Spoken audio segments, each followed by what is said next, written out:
प्यारे बच्चों, आज हम अपने 8वें पाठ दादाजी के अभ्यास प्रश्न को करेंगे और ये है हमारा तीसरा प्रश्न। अनेकार्थी शब्दों का वाक्य में प्रयोग करो।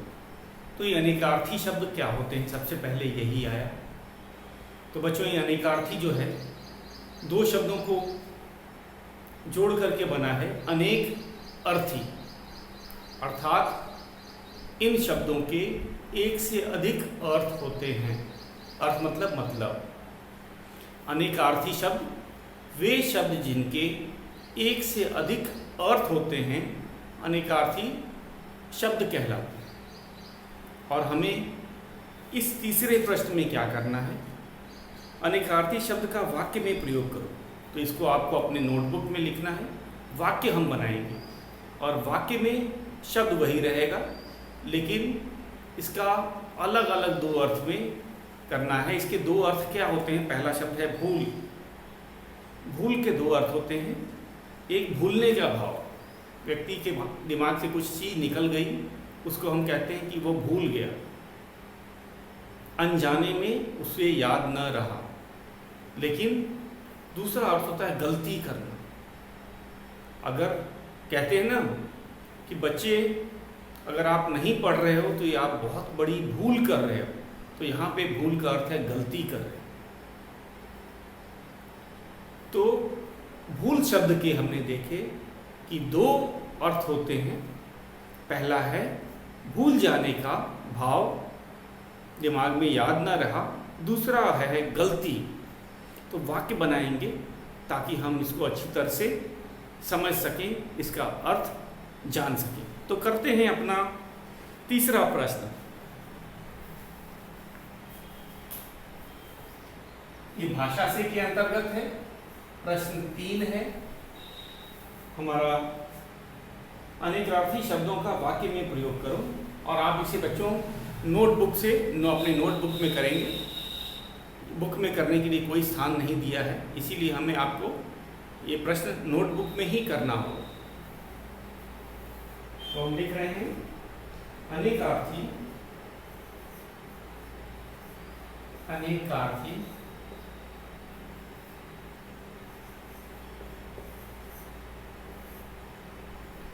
शब्दों का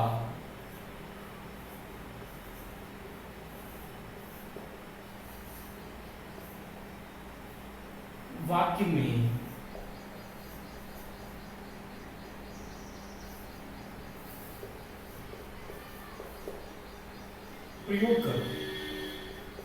प्रयोग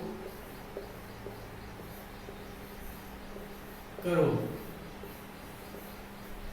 तो पहला शब्द हमें दिया है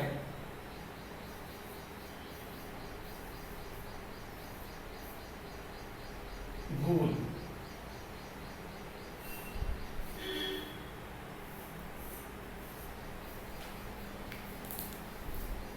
तो हमें पहला शब्द जो दिया गया है बच्चों वो है भूल, और हमें इसका दो वाक्य ऐसे बनाने हैं कि इसके दोनों अर्थ हमें स्पष्ट हो सके।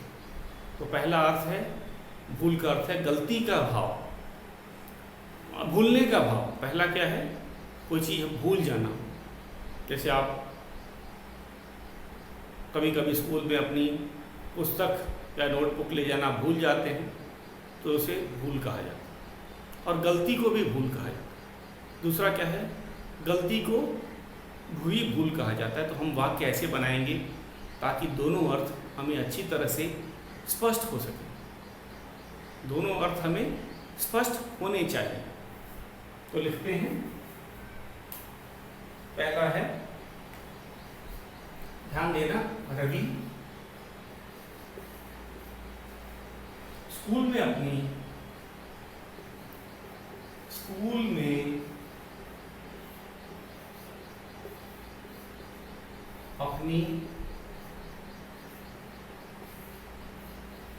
पुस्तक भूल गया।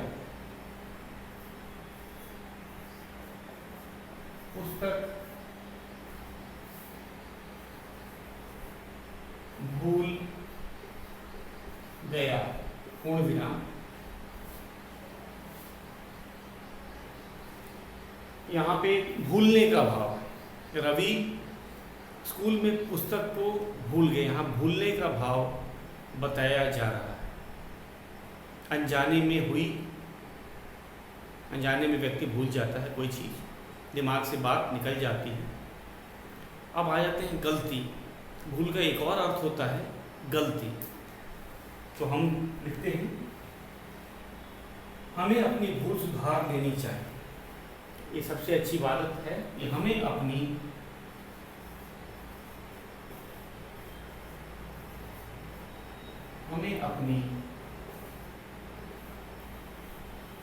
भूल सुधार लेनी चाहिए।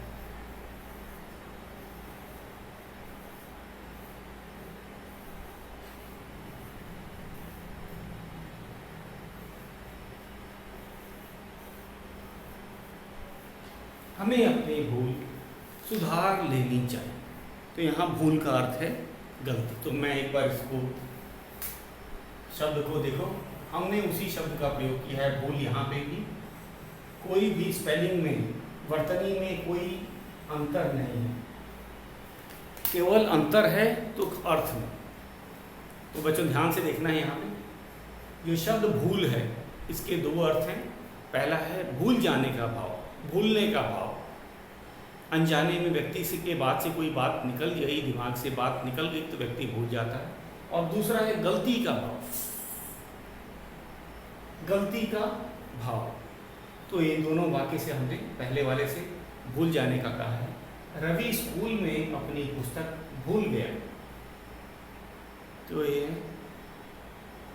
यहाँ से भूल जाने का भाव पता चलता है। दूसरा है हमें अपनी भूल सुधार लेनी चाहिए। यहाँ अपनी गलतियों की बात की गई। ये भूल क्या है? गलतियों के लिए हम प्रयोग कर रहे हैं। यहाँ पे भूल का प्रयोग हम अपनी गलतियों के लिए लिख रहे हैं। अब चलते हैं हम अपने दूसरे शब्द, और आप इसको अपने नोटबुक में साथ का साथ बच्चों नोट करते जाइए।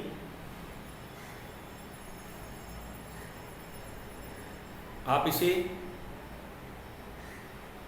ब्लू पेन से लिखेंगे, नीले पेन से आपको लिखना है, जेल पेन से नोटबुक में।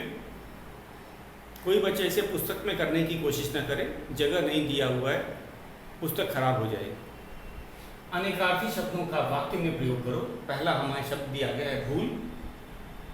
भूल का पहला वाक्य हम बना रहे हैं भूलने के भाव। रवि स्कूल में अपनी पुस्तक भूल गया।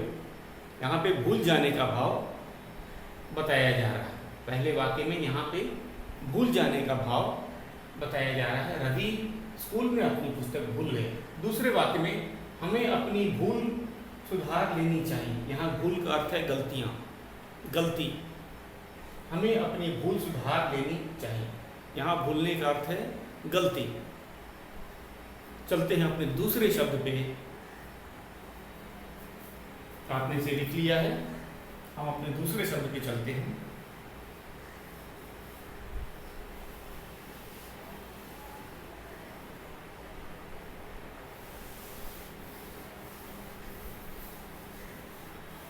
हमारा दूसरा शब्द है कल। एक आने वाले, कल का दो अर्थ होता है, एक आने वाला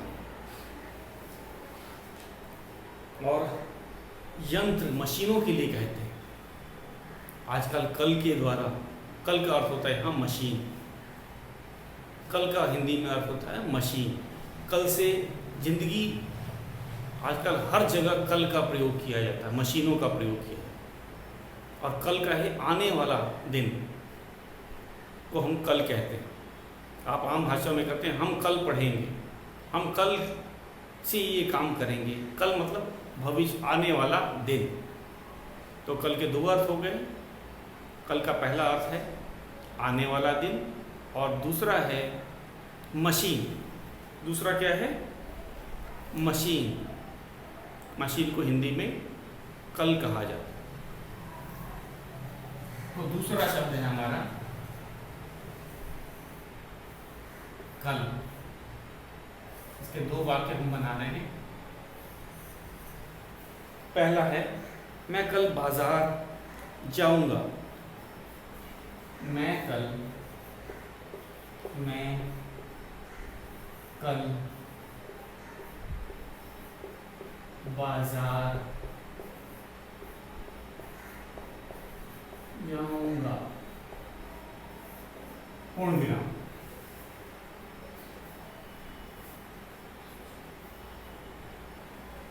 कल कारखानों से चीजें जल्दी बनती हैं। कल क्या है? मशीनों से। कल कारखानों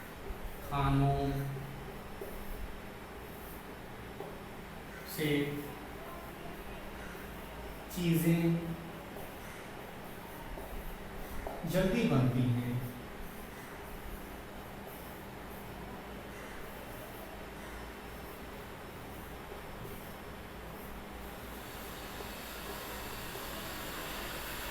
तो बच्चों यहाँ पे कल का अर्थ है मशीनों।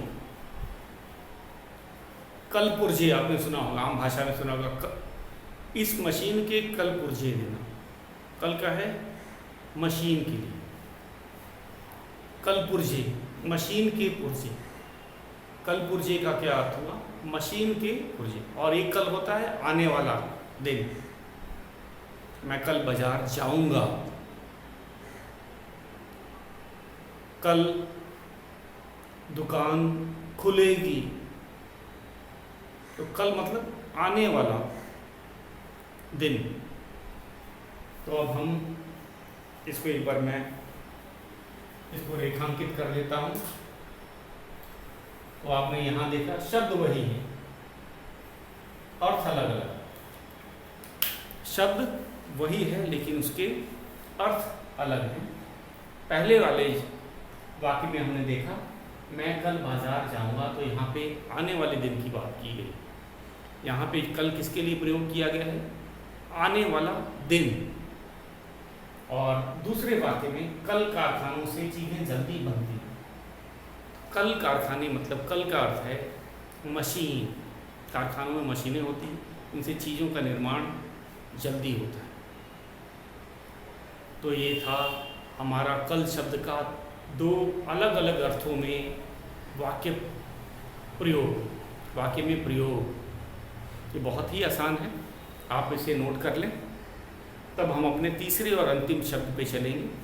हमारा तीसरा और अंतिम शब्द है चोटी। चोटी के भी दो अर्थ हैं, इसको आप एक बार देख लें। शब्द है कल। मैं कल बाजार जाऊंगा।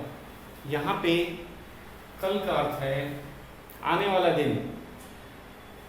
कल कारखानों से चीजें जल्दी बनती हैं, तो यहाँ पे कल का अर्थ है मशीन। कल का अर्थ है मशीनों से चीजें जल्दी बनती हैं। आप इसे नोट कर लें।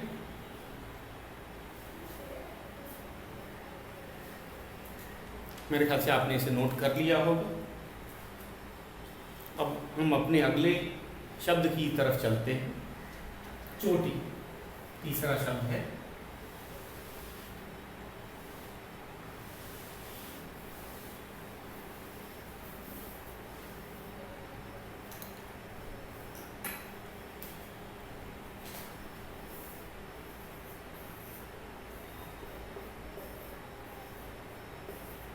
चोटी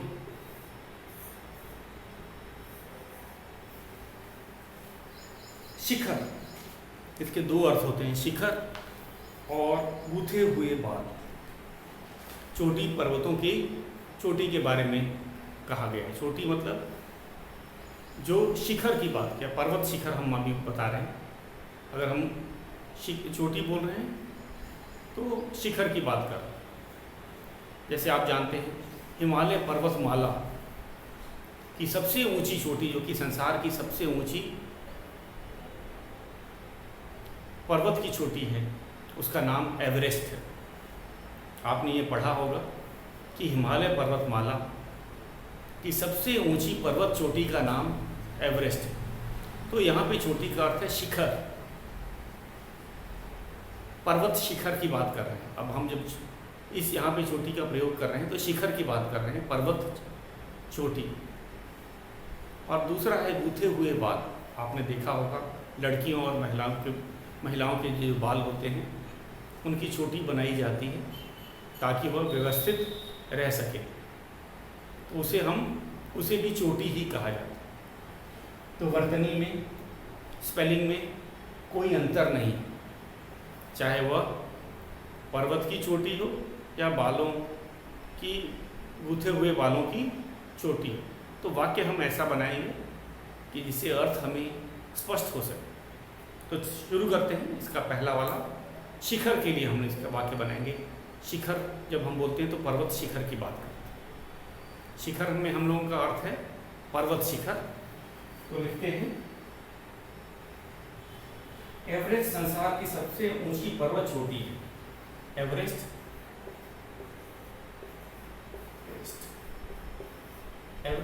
संसार की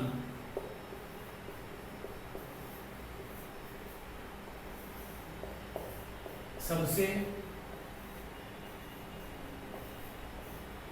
ऊंची चोटी, ऊंची पर्वत चोटी लिखी है। पर्वत चोटी है। तो यहाँ पर्वत चोटी का अर्थ है पर्वत का शिखर। संसार की सबसे ऊंची पर्वत चोटी या संसार का सबसे ऊंचा जगह जो है वो एवरेस्ट है।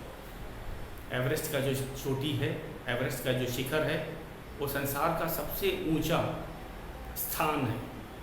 बाकी सभी स्थान उससे नीचे। तो शिखर, या हम ये भी कह सकते हैं दुनिया का शिखर एवरेस्ट। यहाँ पे शिखर का अर्थ है चोटी। एवरेस्ट संसार की सबसे ऊंची पर्वत चोटी है, ये भी सही है। दूसरा है, गूथे हुए बाल को भी हम चोटी कहते हैं। आपने देखा होगा। तो लिखेंगे, कक्षा में मीरा की चोटी सबसे लंबी है। कक्षा में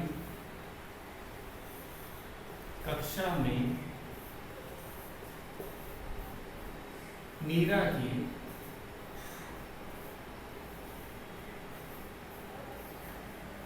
चोटी सबसे लंबी है।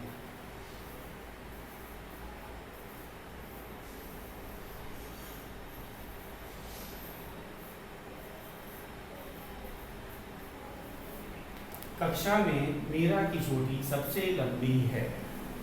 कक्षा में मीरा की चोटी सबसे लंबी है।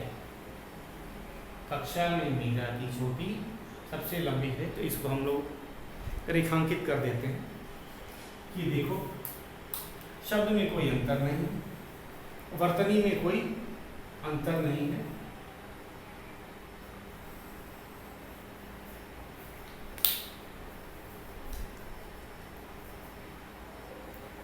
चोटी, एवरेस्ट संसार की सबसे ऊंची पर्वत चोटी है। तो यहाँ पे चोटी का है अर्थ शिखर। यहाँ पे हम चोटी को क्या कह रहे हैं? शिखर। अब आ जाते हैं, कक्षा में मीरा की चोटी सबसे लंबी है। यहाँ पे चोटी का अर्थ है गूथे हुए बालों।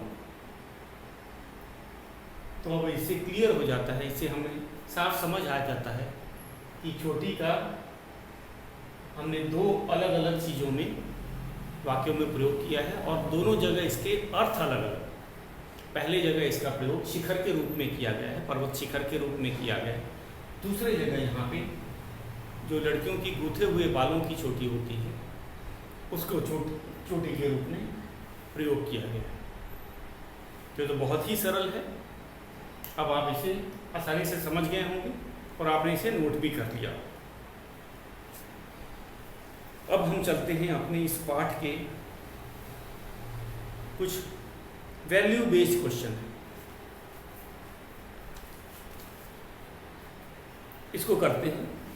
ये ज़रा चर्चा वाले हैं, तो आप इसे ध्यान से सुनेंगे। अपने साथियों से चर्चा करो कि वे कितना समय अपने दादा दादी या नाना नानी के साथ गुजारते हैं। उनके लिए उनके साथ क्या क्या करते हैं, उनके लिए उनके साथ वे क्या क्या करते हैं। तो मैंने ये वाला प्रश्न कक्षा में भी चर्चा किया था, आपको पता होगा। हमने क्या देखा कि बच्चे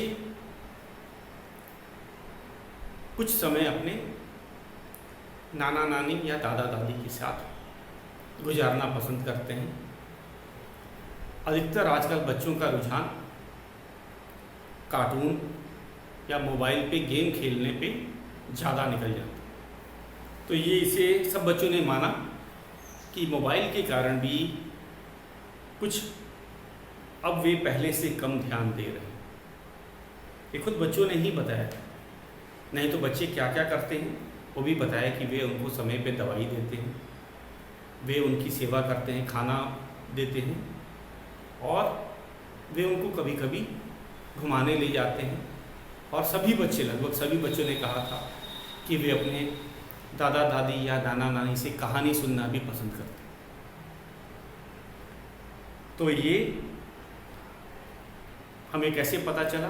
बच्चों से हमने चर्चा की और सभी बच्चों ने उनके दिनचर्या के बारे में भी बताया कि वे सुबह जल्दी उठते हैं। लगभग सभी बच्चों के यही विचार थे कि उनके दादा दादी या फिर अगर वे नाना नानी के साथ रहते हैं तो उन्होंने गौर किया है कि जो बुज़ुर्ग लोग होते हैं सुबह सबसे पहले जाग जाते हैं, उसके बाद वे कुछ व्यायाम या योगा करते हैं और सुबह की सैर पे भी वे जाते हैं। अधिकतर बच्चों ने यही बताया था कि उनके दादा दादी व्यायाम करते हैं या फिर सुबह टहलने जाते हैं और उनके पास कोई समय की कमी नहीं होती है, तो इसीलिए वे सुबह अपना सैर जरूर करते हैं। और कुछ बच्चों ने कहा कि अब वे सुबह की सैर में अपने दादाजी का भी साथ दे रहे हैं, जो कि बहुत अच्छी बात है।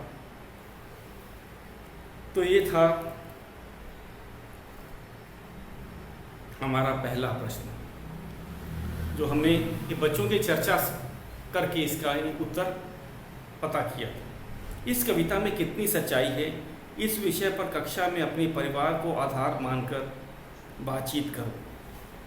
तो ये क्या कविता सचमुच है कि वृद्ध लोग को अकेलापन अच्छा नहीं लगता, कि कवि ने ऐसे ही मर्जी में आया उसने कविता लिख दी? ये बात सचमुच है, बच्चों ने ही बताया है।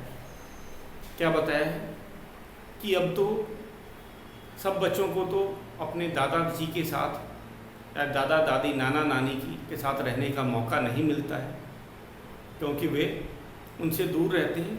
गर्मियों के छुट्टी में, सर्दियों की छुट्टियों में कभी कभी वे उनके घर जाते हैं और इस कारण से उन्होंने इसको महसूस किया है कि सचमुच जब व्यक्ति वृद्ध हो जाता है तो वह अकेलेपन का शिकार हो जाता है, उसके साथी धीरे धीरे कम होने लगते हैं और जो साथी होते हैं शायद कभी कभी रोज़ उनसे मिलना भी नहीं हो पाता। व्यक्ति जब वृद्ध होता है तो वो अधिकतर बीमार रहता है, कम चलता है, तो अपने घर से रोज़ मित्रों से मुलाकात हो, रोज़ मित्रों से मिलें, ऐसी बात कभी कभी संभव नहीं होती। कभी कभी बीमारी के कारण और मृत्यु के कारण भी दोस्तों की संख्या धीरे धीरे कम होने लगती है। तो ये कवि ने सचमुच कहा है, सचमुच यह कविता में कवि ने इस कविता में सच्चाई है कि लोग कम ध्यान देते हैं, इसीलिए कवि को बच्चों से विनती करना पड़ रहा है, आग्रह करना पड़ रहा है कि बच्चों, अगर बड़े लोगों के पास समय नहीं है तो कोई बात नहीं, उसके लिए तो हम कुछ नहीं कर सकते, लेकिन आपके पास बहुत समय रहता है तो आप अपने समय में से अपना समय अपने दादा दादी नाना नानी को अवश्य दे सकें ताकि वे खुश रह सकें। क्योंकि देखा गया है कि अपने नाती पोतियों से दादा दादी या नाना नानी उनको ज़्यादा लगाव होता है अपने पुत्र पुत्री के तुलना में। क्यों?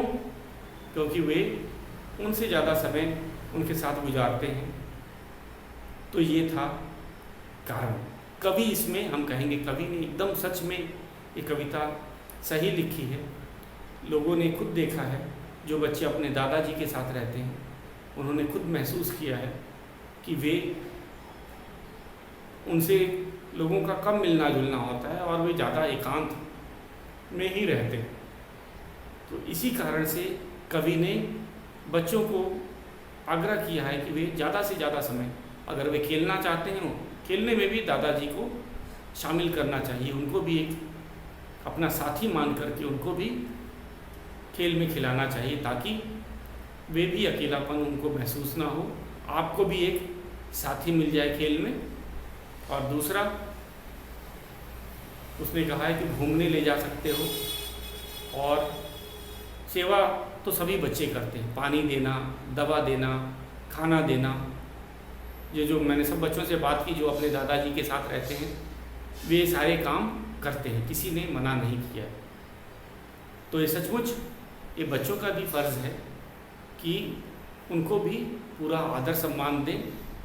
और बुज़ुर्ग तो हैं ही हैं, आपसे बड़े हैं, आपके पिताजी से भी बड़े हैं, और जहाँ तक हो सके उन्हें अपने परिवार के सभी चीज़ों में शामिल करें, उनको अकेलापन का एहसास न होने दें, उनके साथ खेलें, समय बिताएं, ताकि वे भी खुश रहें। उसके बाद हम चलते हैं, इस कविता में कितनी सच्चाई है, इस विषय पर कक्षा में अपने परिवार को आधार मानकर बातचीत करो। तो ये भाई इसमें सच्चाई तो है, हमने देखा है, बहुत बच्चों से बात किया, आप लोगों ने भी देखा ऑनलाइन क्लास में, बच्चे कह रहे थे कि सचमुच दादाजी कम बोला करते हैं। तो ऐसी बात नहीं है कि उनके बोलना पसंद नहीं है, वे अपने व्यक्ति कैसे किससे बात करता है, जो उसके उम्र का हो,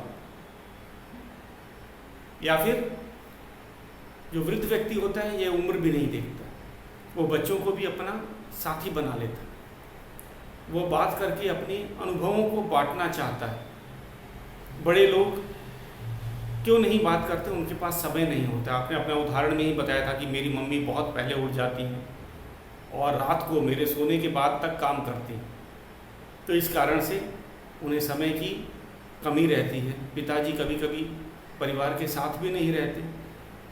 तो एक तरफ देखा जाए तो बच्चे ही उनका साथी बन सकते हैं, और कुछ परिवार में वृद्ध सचमुच अपने आप को अकेला महसूस करते हैं। इसी कारण से कवि ने इसे सच्चाई माना है, और इसी कारण से उसने यह कविता दादाजी लिखी है, ताकि वह बच्चों को प्रेरित कर सके।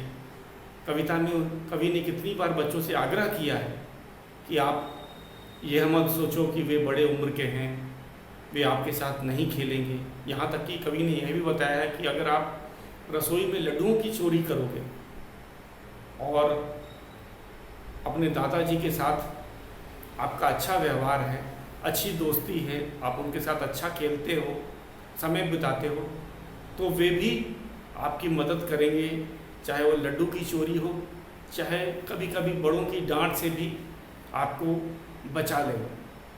तो इसी कारण से कवि ने विनती की है सभी लोगों से, सभी बच्चों से, कि वे अपना ज़्यादा से ज़्यादा समय जो उनके पास होता ही है, ज़रा मोबाइल कम देखें, वीडियो गेम कम खेलें, मोबाइल से भी गेम खेलते हैं, कार्टून में बहुत बच्चे समय व्यर्थ करते हैं। उसी समय में आप कुछ कटौती करके कुछ समय निकालें तथा अपने दादाजी का जो अकेलापन है उन्हें दूर करें। तो ये था हमारे कवि का आग्रह सभी बच्चों के लिए। तो ये इसमें बहुत सच्चाई है, कविता झूठी नहीं लिखी गई है, इस कविता में सच्चाई है। आपने अपने अड़ोस पड़ोस में देखा होगा कि वृद्ध व्यक्ति इस समय अकेलेपन के शिकार हो जाता है। अब हमारा आखिरी ग प्रश्न है, मेरे दादाजी विषय पर एक अनुच्छेद लिखो। तो हम अपने अनुच्छेद लिखेंगे, हम अपने व्याकरण पे जब आएंगे तो बच्चों हमें 2-3 अनुच्छेद लिखना है, तो उसमें हम अपने दादाजी पे भी एक अनुच्छेद लिखेंगे, कम से कम 10-12 लाइनें होनी चाहिए। तो ये था हमारा 8वां प्रश्न, हमने पूरा कर लिया। अब हम अपने व्याकरण की पुस्तक पे चलें। आज के लिए इतना ही। अब हम अपने व्याकरण की पुस्तक पे आ जाएंगे। अब उनके कुछ भाग करेंगे। हम 5वां पाठ कल से शुरू करेंगे। तो आज के लिए इतना है।